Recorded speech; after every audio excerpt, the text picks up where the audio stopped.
Sebelum ritual Fangseng digelar, umat Buddha melaksanakan puji bakti sako di Vihara Arama Mahabuddha Kota Makassar.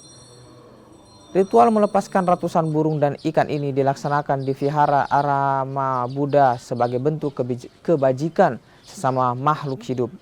Ritual Fangseng dilakukan setiap tahunnya jelang Waisak. Tak hanya orang dewasa, ritual ini juga melibatkan anak-anak.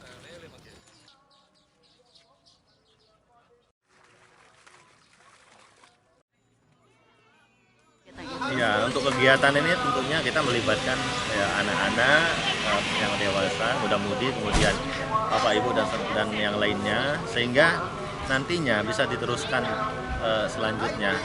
Anak-anak, kenapa kita membawa anak-anak? Biar mereka bisa meniru kegiatan dari orang tuanya, karena ini kegiatan yang sangat bagus sekali.